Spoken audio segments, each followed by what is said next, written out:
Olá, tudo jóia? Hoje eu vou falar sobre um texto que está aqui nesse livro chamado O que a Escola Faz com as Famílias. É um texto que eu acho importante de falar para vocês pelo seguinte: a escola é tão naturalizada na nossa experiência que a gente não se dá conta de todos os obstáculos e todas as restrições que ela opera na nossa vida. É claro que essa experiência que eu vou falar para vocês depende, né, da posição da família na estratificação social, né? Se são mais ricos, menos ricos, da camada popular, né, como cada família funciona, as experiências das famílias, né, tem família que teve uma experiência ótima com a escola, teve família que não teve uma boa experiência com a escola, então isso vai modular bastante esse relacionamento família-escola. Mas é importante da gente se dar conta do que a escola faz com a família. A primeira coisa que a escola faz com a família é a questão do tempo familiar e o tempo dos estudos. A escola, ela manda na nossa vida de uma maneira que a gente nem se dá conta. Para começar, o tempo de férias. Quando a gente tem filhos em escola, ou quando a gente, não vou nem falar de quando a gente trabalha em escola, mas quando a gente tem filhos na escola, a gente não pode decidir o momento que a gente vai tirar férias. A gente tem que tirar férias no momento que a escola decide. E isso faz com que a gente sempre gaste mais dinheiro, porque a gente sempre está viajando na alta temporada. Depois a gente tem que pensar no tempo de deslocamento, o tempo que a criança fica na escola, a discussão que a criança não fica na escola, das coisas que acontecem na escola. E é preciso notar que, se a gente pensar que as crianças hoje em dia podem ir com meses para a escola, ou vá lá 2, ou vá lá 4, e elas permanecem até o fim da educação básica, são 17 anos que a gente fica restrito ao que a escola define. Nem vou falar no ensino superior, que de novo passamos a ter o mesmo problema. É claro que essa questão faz com que a escola também guarde os nossos filhos, o que nos ajuda. Outra coisa que a escola manda na nossa vida é a nossa relação com o espaço. A gente não pode morar onde a gente quiser, na hora que a gente quiser, porque tem escola boa perto? Como é que meu filho vai para a escola? Né? Você recebe uma promoção, te mandam para, sei lá, para Finlândia. Como é que você vai fazer com o teu filho na Finlândia? Será que ele vai querer ir? Se ele for adolescente, ele vai dizer que não vai de jeito nenhum, porque se ele ficar sem os amigos da escola dele, ele vai morrer. Né? É um momento da adolescência que os alunos realmente não querem sair de casa. Né? A outra coisa que a escola manda na nossa vida é sobre o orçamento familiar. Se você paga a escola pública ou privada, as duas a gente paga, porque a escola pública a gente paga através dos impostos e a escola privada a gente paga através dos impostos e as mensalidades, né? Além do mais, quando o aluno está na escola, ele não contribui financeiramente com a família, então é menos uma grana. Depois a gente tem que gastar material escolar, o lanche, as viagens escolares, as aulas particulares, quando a escola não dá conta de ensinar alguma coisa. Então é super importante. Outra coisa que a escola nos dá é muito trabalho. A escola exige da gente uma supervisão do trabalho escolar que não é simples. Não é simples porque muitas vezes por causa do tempo que a gente tem para ofertar, né, com os filhos, que inseria a supervisão do trabalho escolar, insere mais um item de estresse na família, porque tem famílias que isso corre muito tranquilamente, mas tem outras que isso é uma dificuldade. Você ter um filho, supervisionar o trabalho do filho, começa a ser um momento de litígio familiar horroroso. Depois a gente tem que ir nas reuniões da escola, não importa o horário que elas marquem, né? Eu lembro sempre de uma reunião que eu tive que ir às 8 horas da manhã de um sábado, quer dizer, justamente no dia que eu ia dormir um pouquinho mais, a escola determinou a reunião e eu não tive possibilidade de dizer: oi, é sábado de manhã às 8, eu não quero ir, né? Os trabalhos domésticos que as crianças deixam de fazer para nos ajudar, isso é outra coisa que a escola faz com a gente. Outra coisa que a escola faz é o que ele chama de controle de condutas e expectativas da escola. A gente tem que produzir um aluno que queira ser aluno. Então, botar para dormir mais cedo, pentear o cabelo, arrumar ele para a escola, nem sempre o aluno está afim. Então, de novo, mais a escola cria mais um momento de tensão familiar. Motivar um aluno para ir para a escola, dizer: meu filho vai à escola, nem sempre é fácil. né? Além do mais, a escola oferece uma série de perigos, o bullying, as brigas, as pancadarias, né? Os cortes na cabeça, um problema sério isso. Depois, eu tô falando rapidamente, o texto é muito mais rico do que eu tô falando, mas é só para vocês terem uma noção e não ficar um vídeo muito longo. Outra coisa que a escola faz é uma educação enquadrada, né? A escola oferece um currículo que você não pode dialogar com a escola sobre o que você quer que a escola ensine ou não, né? Eu lembro sempre de uma situação que eu vivia, que a escola foi ensinar educação sexual para minha filha, e ao falar sobre isso, ela falou basicamente sobre as doenças venéreas que a minha filha poderia ter por conta de fazer sexo. Não falou sobre consentimento, não falou que sexo é legal, não falou da questão do amor e sexo, nada disso. Se preocupou com as questões das doenças e de não evitar filhos, né?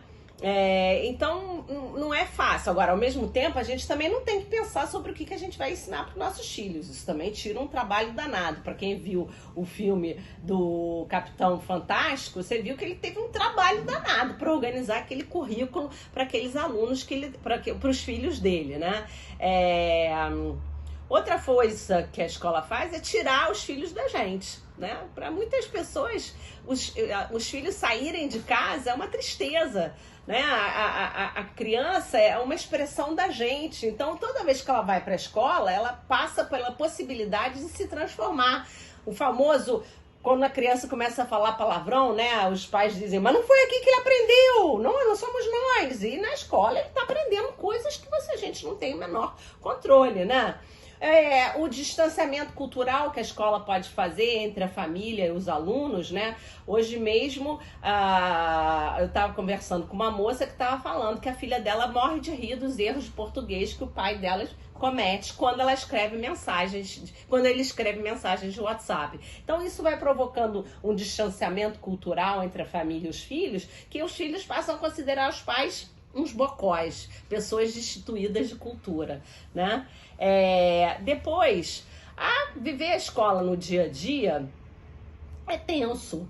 O menino olhou para nossa filha, para o nosso filho, ele fez um gol, ele levou uma bolada nas partes íntimas, Cara, escola é todo dia uma aventura, todo dia as crianças voltam e tem uma história para contar, às vezes boas, né? O professor elogiou, a menina passou uma cartinha de amor, mas às vezes são histórias muito tristes que você tem que lidar.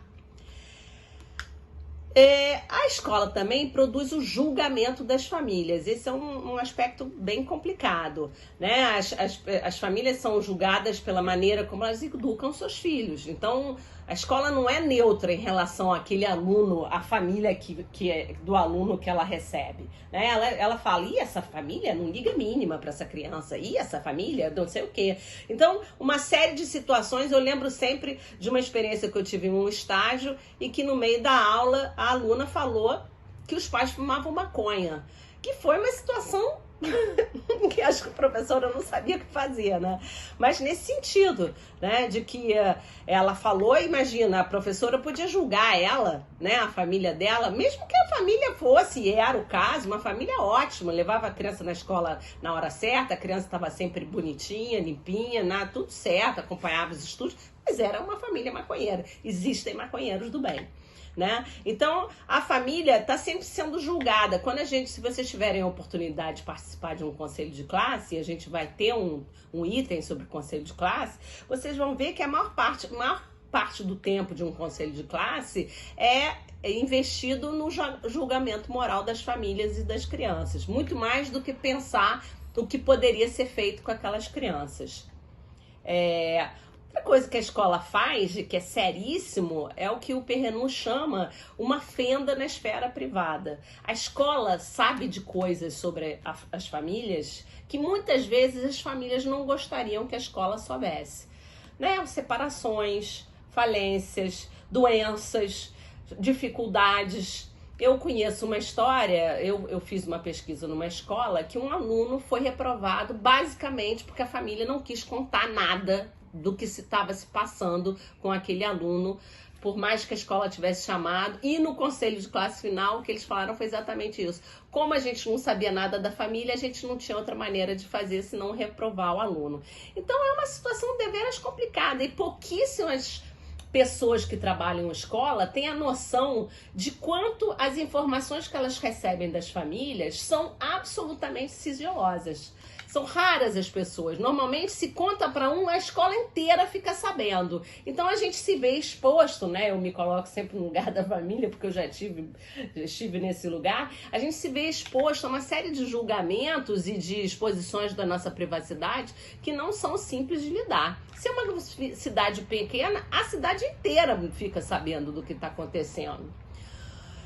Outra coisa que é complicadíssimo é a família pega na armadilha escolar. Numa sociedade onde a escola tem um papel tão central na decisão do futuro, na expectativa de futuro que o nosso filho pode ter, quando o aluno começa a ser um mau aluno, é um inferno, né? Porque você faz o quê? Se o aluno tem dificuldade de aprender, se o teu aluno tem uma dificuldade de socialização, teu filho, né? Teu aluno tem dificuldade de aprender, teu aluno tem dificuldade de socialização, teu filho tem quaisquer dificuldades. Poucas escolas se engajam efetivamente na solução desses problemas. Normalmente, quando o aluno dá problema, a responsabilidade é transferida imediatamente para as famílias, que elas que devem dar conta daquele assunto. Não é uma responsabilidade compartilhada. Isso pode ser muito sério. Em alguns países, vocês sabem que as crianças até cometem suicídio, né? A Coreia, o Japão, quando os meninos não conseguem obter um bom resultado, eles muitas vezes, a visão do fracasso é de tal monta que eles preferem morrer, né? Se matar a viver isso. Outra coisa é a possibilidade da criminalidade, né?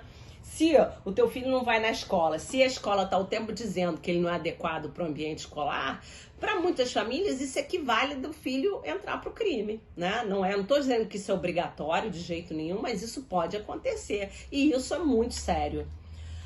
Outra coisa que a escola faz, eu espero que vocês não fiquem com ódio da escola depois desse vídeo, mas é importante eu falar sobre essas coisas, porque é importante a gente se dar conta do que a escola faz com as famílias, porque só ao saber sobre isso a gente pode comunicar com as famílias de uma maneira eficaz.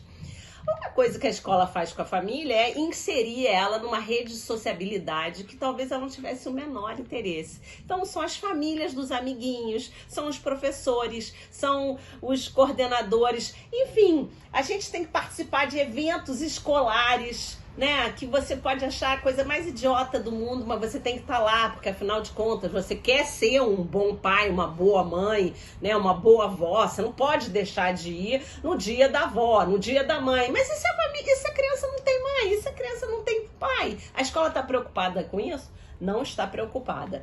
Eu conto sempre para os meus alunos uma história que eu vivi, que foi muito engraçada, que eu estava numa festa de criança da minha filha, e horas tantas, as crianças tiram o sapato, na hora de ir embora, quando eu fui pegar o sapato da minha filha, uma mãe foi e arrancou esse sapato da minha mão. Aí eu falei, mas esse sapato é da minha filha? Podemos fazer a prova da Cinderela, onde couber o sapatinho? É da criança? Mas a mãe falou, não me importa, se eu só vou te devolver o sapato quando eu encontrar o sapato da minha filha. Aí eu fiquei olhando aquela situação, olha que impasse, né? Eu dou na cara da mãe, eu ignoro a mãe, o que eu faço?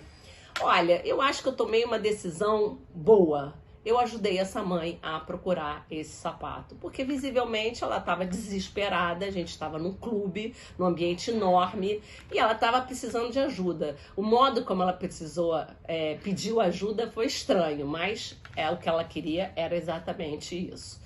Então, basicamente, eu falei muito rápido, teria muito mais exemplos para falar sobre o assunto, mas é importante que a gente saiba as restrições, os problemas que as famílias se sujeitam por colocar os seus filhos na escola.